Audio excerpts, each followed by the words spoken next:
next we got a brother coming on, a fellow CMB comrade, my brother Curtis. He has this event coming up tonight, right? Yes. Right? Yeah. Yeah. Okay. Yeah. And Yeah, I so can hear y'all. yeah. So in this event, like, kind of tell us what's going on. I know what I looked into, the diversion and inclusion of the American Sociological Association is bringing y'all to talk about Cop City.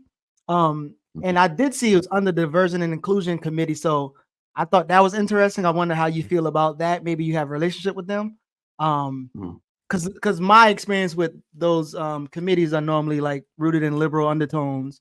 And Yeah. but you'll be on a panel, and I'm pretty sure the conversation will come up. Well, would you feel better about a more included and diverse blacker Cop City? But go ahead and tell us about the event, and then what you're working on. Yeah.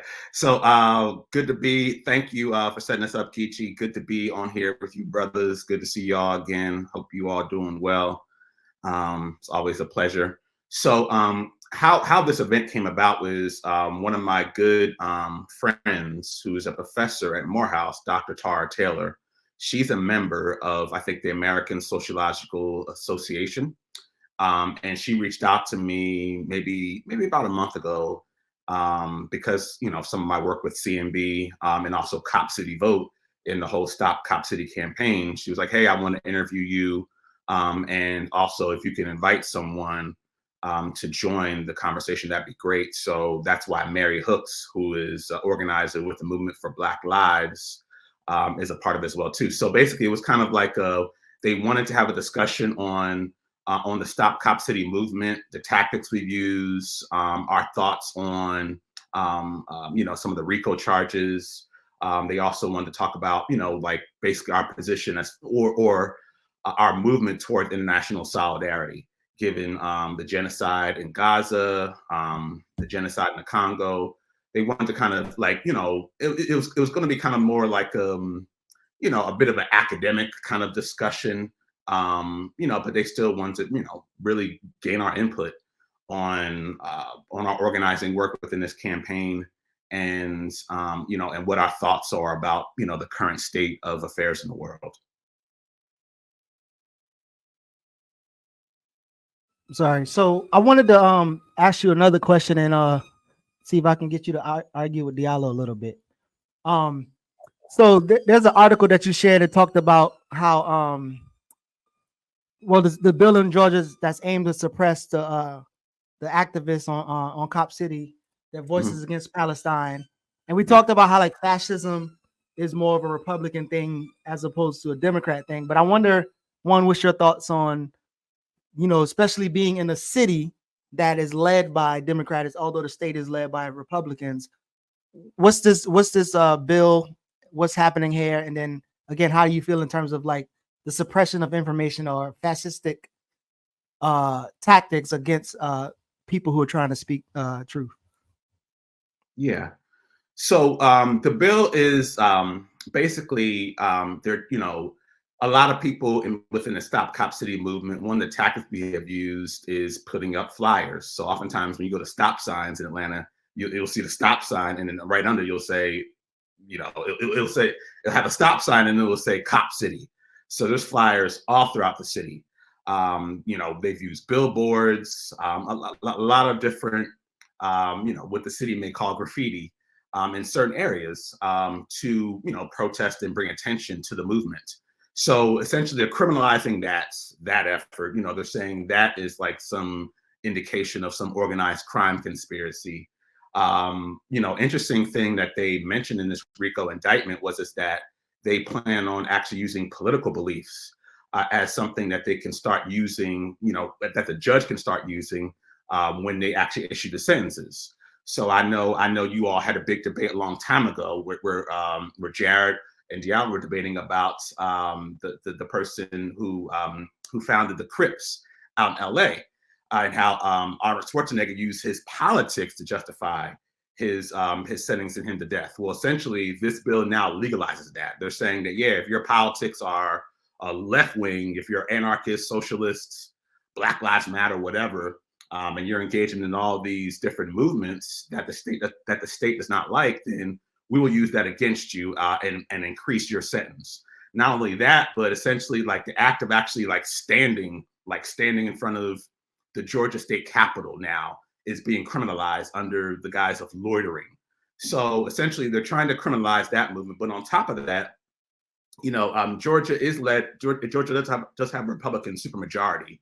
And we have a lot of Christian Zionists down here. One of the first things that Governor Kemp, when he got reelected, he went to Israel and was kind of hobnobbing with them. So, the Republican Party is hardcore Zionists. So essentially, they've been very upset with a lot of the Free Palestine protests that have taken place. A lot of the protests have actually defaced, the Republicans, at least here in Georgia, favorite Confederate statues. So essentially, they definitely want to criminalize that. They definitely want to criminalize that movement. And one of the interesting things about Georgia is that Abby Martin, who is a journalist, used to be with RT, she actually brought a lawsuit here in Georgia because Georgia was one of the first states to criminalize the BDS movement and actually made it illegal for Georgia universities to invite people, who were supportive of the Palestinian cause. And I think a Georgia university invited her back maybe in 2018. The Georgia legislature, or because of the Georgia legislature's law, she was uninvited from the university, and she challenged that and actually won the lawsuit based upon First Amendment clause of freedom of speech. So yeah, Georgia is definitely a very Zionist state. The AIPAC lobby works heavily with the GOP here, and the whole Christian Zionist movement, to criminalize Palestinian, the Free Palestine movement. And I think it's definitely, it's definitely a part of the GOP's pet playbook as far as the whole war on woke, because they're seeing a lot of the left now kind of, they were involved in Cop City, now they're involved in Palestine. So, these people are all terrorists. But as far as, fascism, Georgia, if you know anything, shout out to Dr. Gerald Horne. Dr. Gerald Horne talked about how Georgia originally was like a white only state, because they wanted to create a buffer between, South Carolina had slavery, and then Florida was a place where, a lot of enslaved Africans ran away to. So originally Georgia was it's going to be like a white only state, but then slavery was legalized. I think even Greg Powell talked about this in one of his documentaries about voter suppression.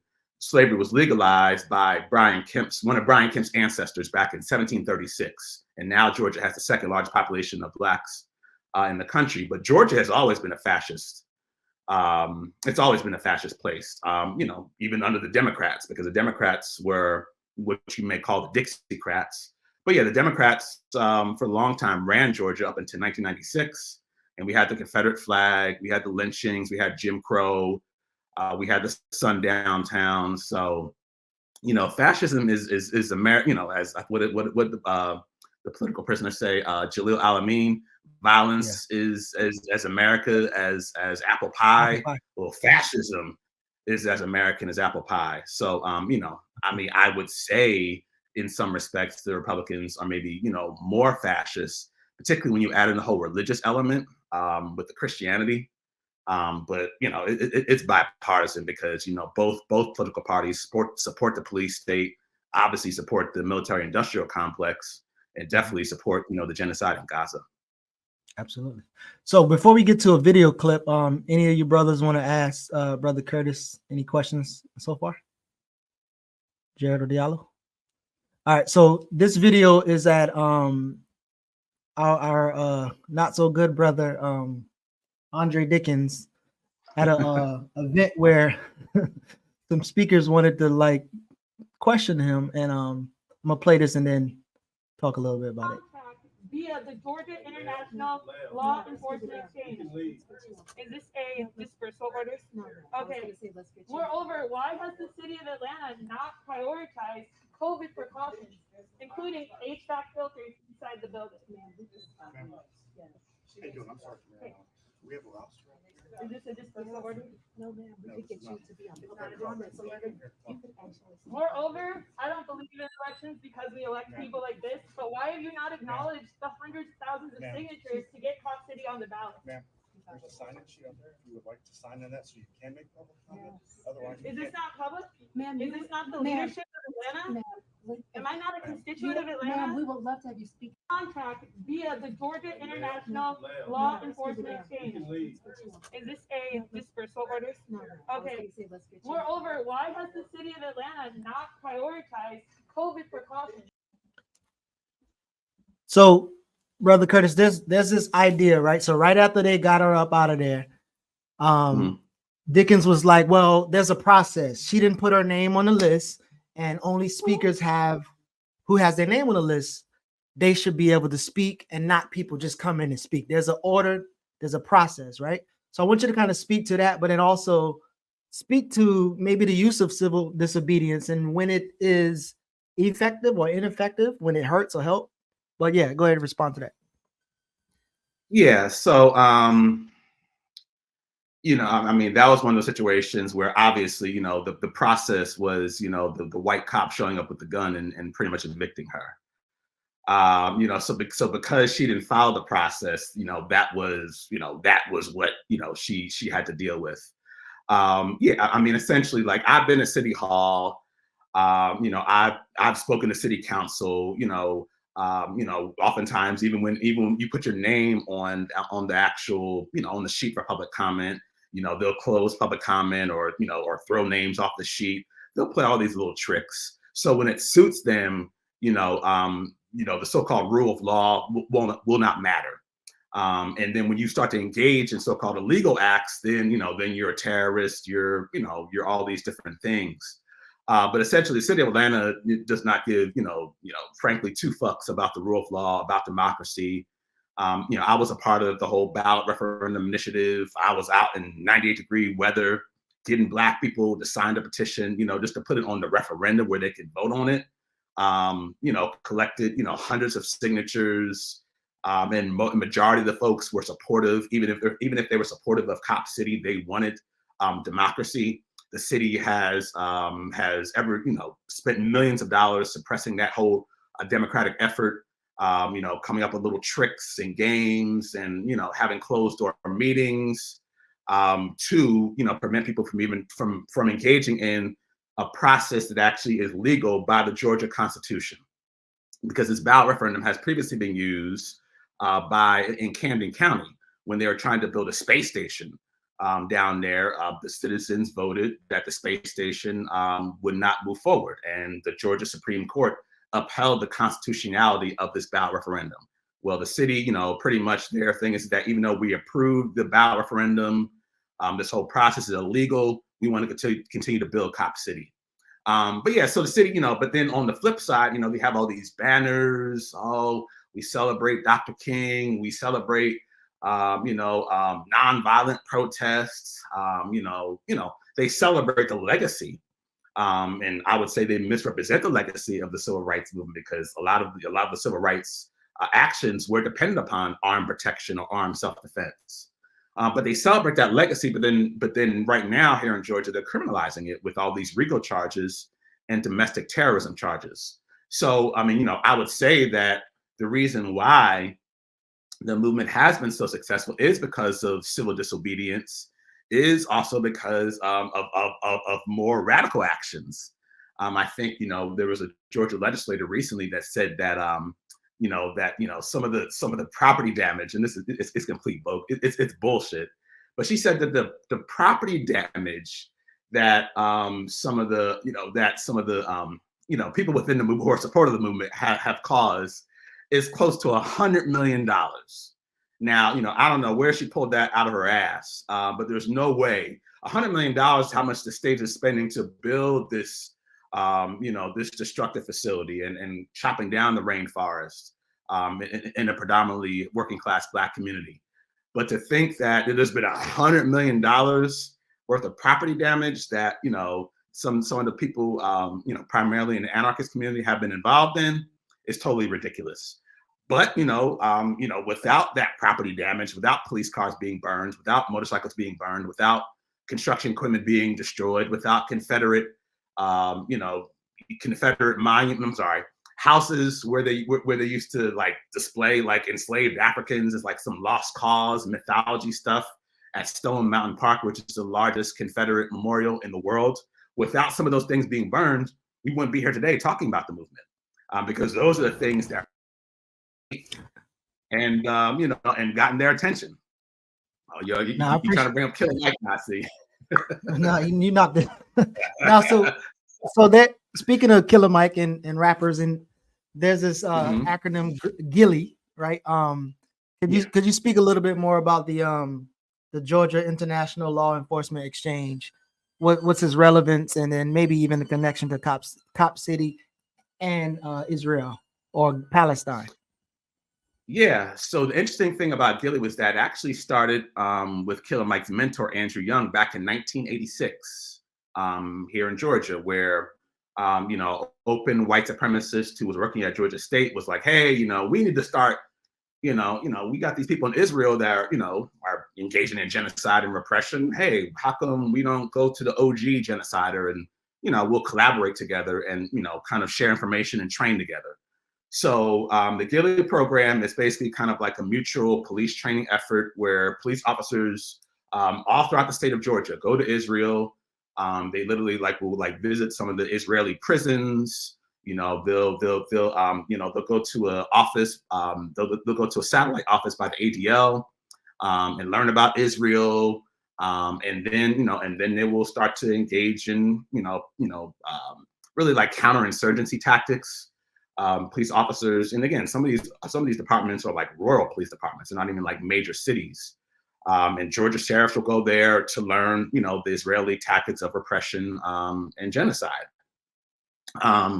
And also, Israeli officers will come to America, come to Cop City, because the thing about Cop City is that it's going to train officers from all around the world. It's an economic development project being built for the Atlanta Police Foundation, so they can make money on police training and make money on militarizing police, and also make money like doing all these propaganda shows, where, cops are, saving little babies, whatever, from burning buildings.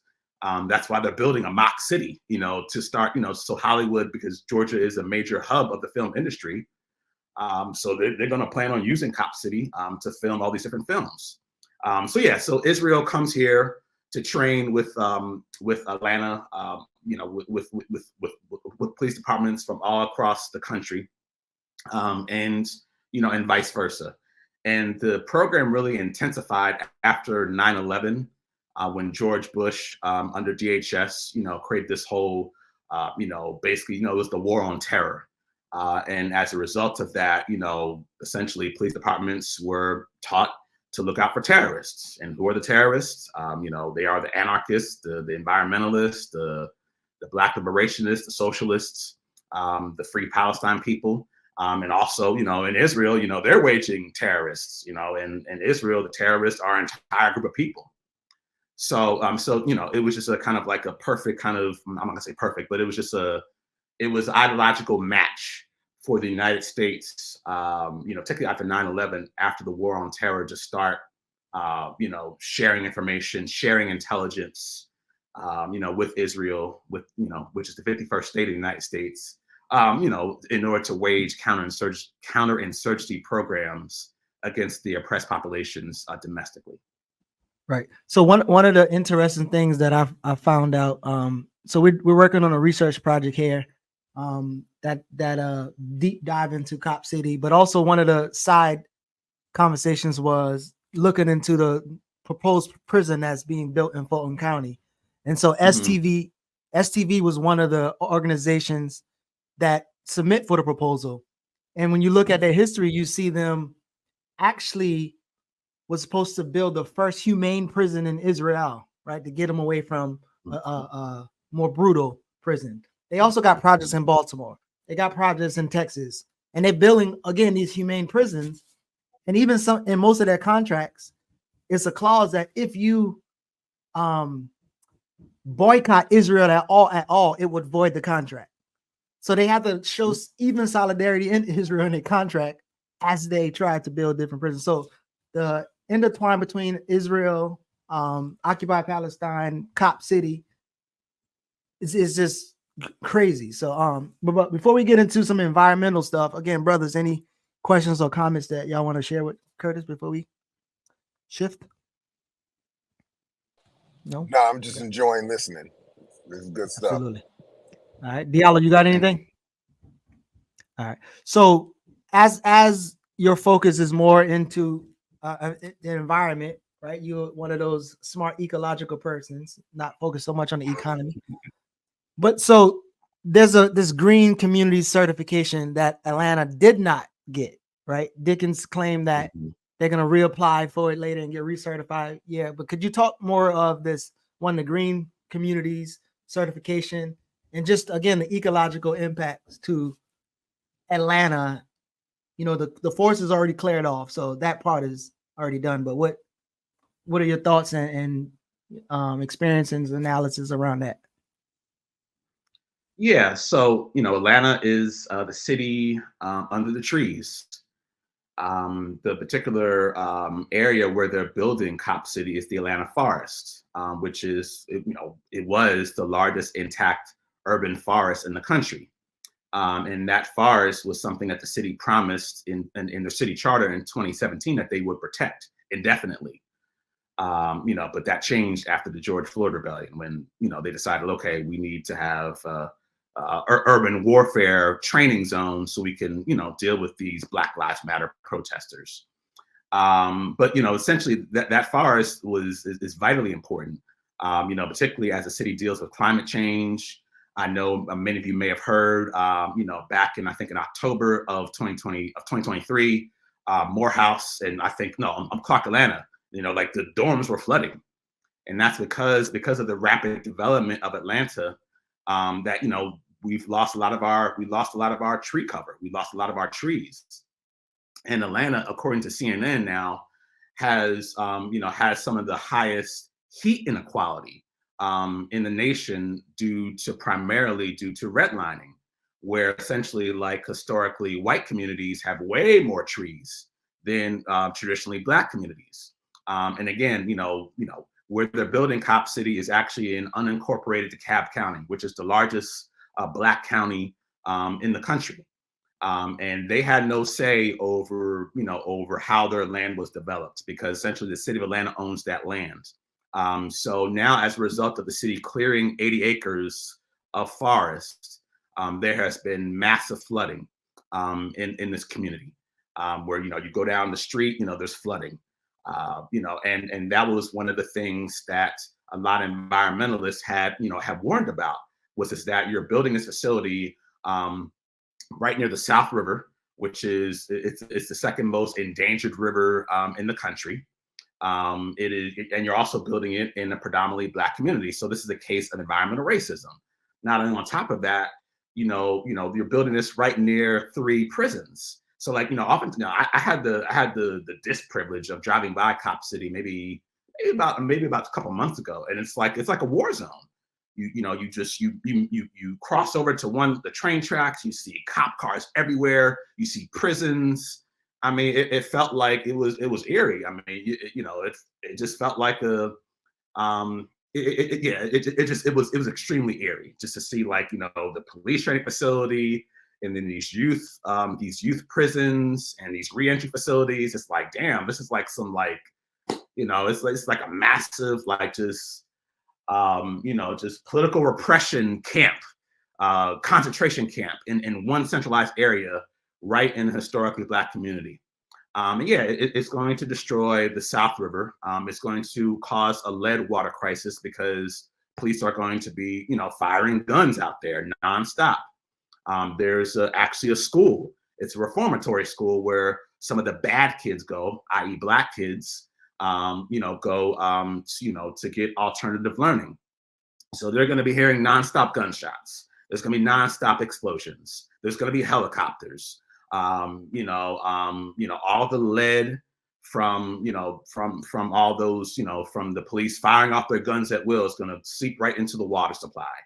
When it rains, because there's no tree cover, it's going to increase the temperature. in the area, which, you know, a lot of Black people cannot afford AC because of structural racism, because of low wages. So, you know, so a lot of elders are going to die of heat stress, particularly as the temperature continues to rise. And then, you know, and then because there's no trees, when we do get these catastrophic storms, which we will continue to get because of the climate crisis, the areas are going to flood, and they're going to flood in these Black communities. So, you know, so Cop City is definitely ecological disaster. You know, and, you know, they're doing this intentionally. You know, and shout out to the comedian Roy Wood Jr. You know, I saw him. He did a comedy show here in Atlanta this summer. You know, it was good.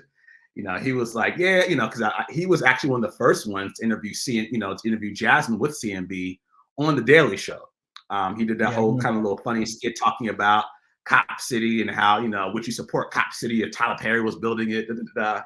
And, you know, he's like, yeah, you need to tell the mayor that they need to build Cop City in Lake Lanier.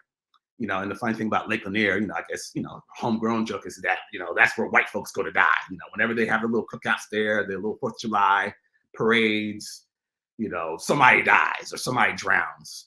Right. So, yeah, so they're building this, you know, in a Black community, you know, because, you know, they can, and because the residents there don't have any say-so in the matter. But, yeah, it's definitely going to be a sacrifice zone, unfortunately, to build this corporate monstrosity.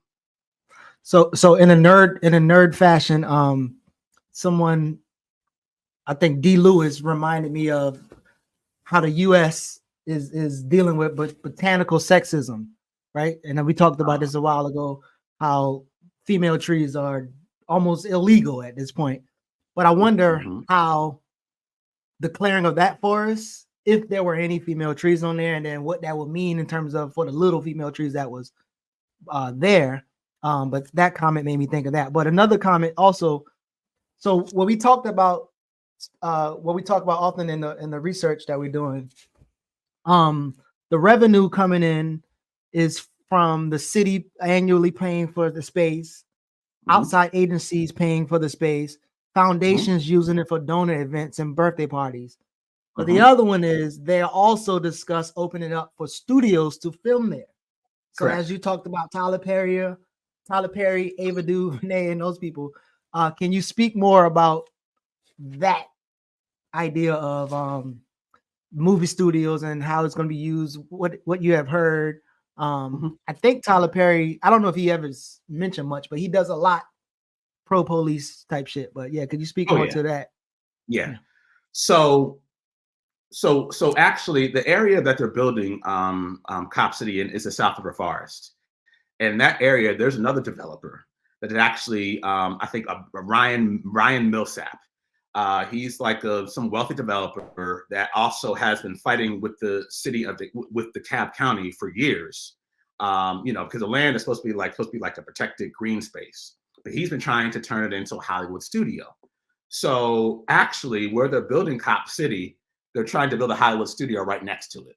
So essentially, and I think that's intentional because as you mentioned, that they plan on, shooting propaganda, propaganda films there. Maybe they'll shoot Bad Boys 6, whatever, there. So so definitely, definitely a lot of these filmmakers are going to be using Cop City in the mock city that they're building there, to make propaganda, and it's gonna be, it's gonna be slick, it's gonna have fires and, and again, because like they're turning, they're building like a fake apartment building. So yeah, it'll be like, some cop, saving little babies and dogs from burning building, and this is why Blue Lives Matter, blah blah blah blah. So yeah, I mean, of course they'll be woke about it. They'll make sure they have Tyler Perry, who is a very, a very strong supporter of police. I think even white conservatives on Twitter were shouting him out. Because he was like, oh, I'm totally against to fund the police. So yeah, they'll allow him to use it.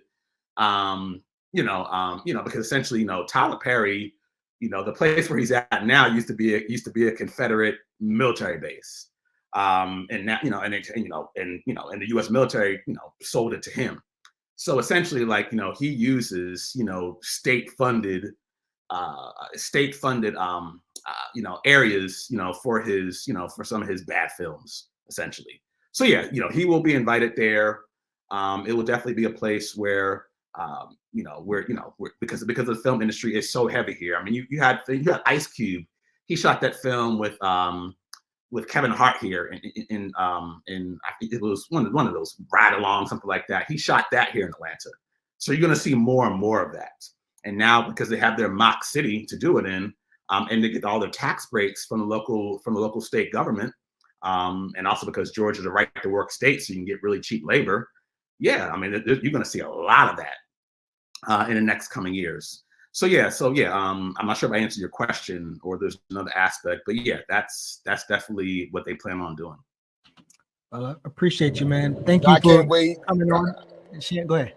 No, I just want to say, I definitely appreciate the discussion, but I just can't wait for Tyler Perry's film made at the movie studio in Cop City about the history of Cop City, and we can get his version of the protests, and we can see who would they cast as Kamau. They gonna get Killer Mike. I mean, they gonna get Cat Williams to do that. It might be worth having a Cop City if we can see a bunch of pigs in shitty wigs. Lord. Lord. But Brother pigs Curtis, and wigs. Oh no, I've Curtis, just changed my vote. I want to support Cop City. There you go. We appreciate you, brother. Any final things you want to share? I did have the link in the comments, and also pulled it up for people if they want to register for the event tonight. But anything else you want to share with us before you bounce? No, I'm not. Someone asked a question. I don't know if you wanted to address that you're like, oh, can Curtis be something? If you want, not trying to interject in your time. But definitely check out the seminar tonight at 5 o'clock. It's free. It's online. It's going to be the great discussion, about Cop City. Essentially the war on the radical left. That's the most important thing that I want to really kind of drive about this, is that, a lot of this stuff that's happening with the Stop Cop City movement is coming from the top. It's coming from the Biden administration. It's coming from his domestic terror agenda that was implemented after January 6th. And also, from the FBI and the national security state's focus on anarchists, on so-called eco-terrorists, some of the people that, were featured in How to Blow Up a Pipeline. All those folks are now, the new domestic terrorists. And of course, they're left-leaning. So yeah, we definitely have to target them. And we have to criminalize them, RICO them, hit them with domestic terrorism charges, et cetera, et cetera. So definitely check out the seminar tonight. It'll be great. Thank you again for having me on. Y'all do great work, and please definitely Black Power listener support. Hit the super chat. Thanks again for having me on. We appreciate you. We appreciate you. I was just trying to make Jared afraid because you was gonna replace him if he didn't show up today, but he get to live another day, man. He get to live another day. That's why I gotta get on. That's why I gotta get the camera set up in the car. Get on my phone. It's rough out here. But appreciate Earn your liberation. Appreciate you, brother.